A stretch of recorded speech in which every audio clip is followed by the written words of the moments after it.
سخوت Hyderabad police section کی حقیقت کے عنوان سے 19 سپتمبر کو حضرت Fatima girls high school Nanded میں ایک جلسے کا انعقاد وطن ویلفیئر سوسائٹی کے زیر انتظام عمل میں آیا۔ اس جلسے کو خطاب کرنے کے لیے حیدرآباد کے محمد مشتاق ملک، صدر جمعیت الشبان حیدرآباد جناب عمر احمد اشفاق، معتمد تعمیر ملت حیدرآباد تشریف لائے۔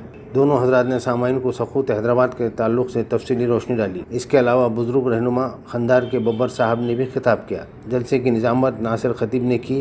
اس موقع پر سینکڑوں حضرات نے جلسے کو رونق بخشی۔ جلسے کے بعد ذرائع ابلاغ سے انہوں نے بات بھی کی۔ بسم اللہ الرحمن الرحیم۔ آج ناندیڑ میں یہ فاطمہ گرلز اسکول کے احاطے میں انتہائی ایک پراثر اجلاس پولیس سیکشن کے تعلق سے بہرحال رکھا گیا۔ آرگنائزرز نے اس پر بڑی سمجھیے کہ دلجوئی سے کام کیا اور ایک سلیکٹڈ گیدرنگ ناندیڑ شہر کی آج کے اس اجلاس میں یہاں موجود تھی۔ دراصل یہ ہے کہ یہ تاریخی واقعہ ہے اور 17 سپٹمبر بہرحال ہمارے دلوں کو زخمی کرتا ہے، دل کو یقینی طور پر رلاتا ہے اور دل ہمارے مغموم ہوتے ہیں۔ مغموم اس وجہ سے نہیں ہوتے کہ بہرحال ریاست حیدرآباد کا انضمام انڈین یونین میں ہوا۔ ٹھیک ہے، ہم آزادی کے بعد کی نسل ہیں اور ہندوستانی ہیں اور ہندوستانی ہونے پر ہم کو فخر ہے، لیکن جس طرح فرقہ پرستی کا مظاہرہ کیا گیا، جس طرح عوام پر ظلم اور جبر بربریت کے پہاڑ توڑے گئے، وہ سمجھیے کہ یقینی طور پر بڑا تکلیف دہ ہے۔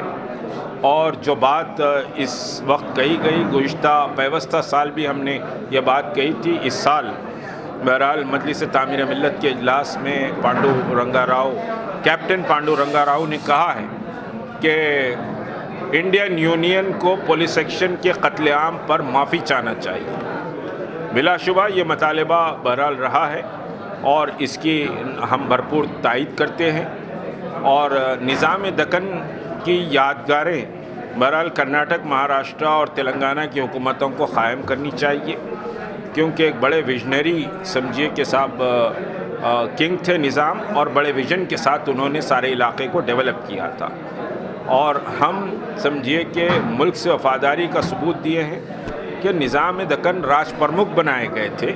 پنڈت نہرو نے راج پرمکھ ہونے کا اعلان کیا تھا۔ جو ملک کے کسی بڑی ریاست کا راج پرمکھ ہو وہ ملک کا غدار نہیں ہو سکتا، اور اس دن کو یوم آزادی نہیں منانا چاہیے۔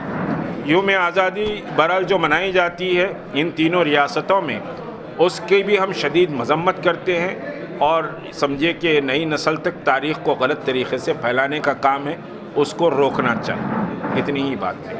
تاریخ کو درگزر نہیں کیا جا سکتا۔ تاریخ قوموں کا حافظہ ہوتی ہے۔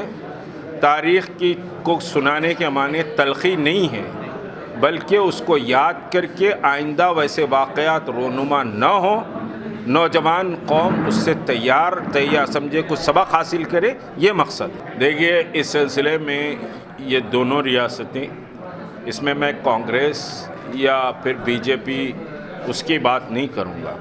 جہاں تک کہ تلنگانہ کا تعلق ہے، تلنگانہ ابھی سمجھیے 7 سال پہلے وجود میں آیا ہے، اور وہاں ہم نے ایک کامیاب کوشش کی ہے۔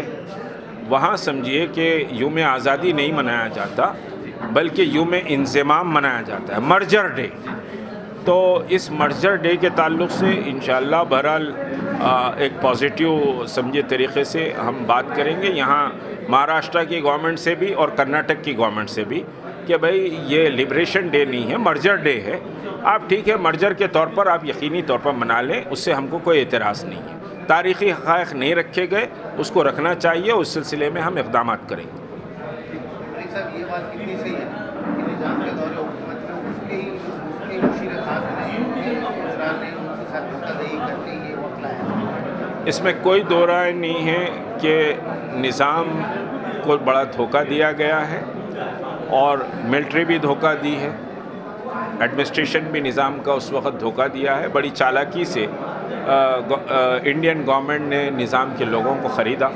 نظام اس وقت بالکل بے بس لاچار جیسی کیفیت میں آ گئے تھے، اور بڑے ویژنری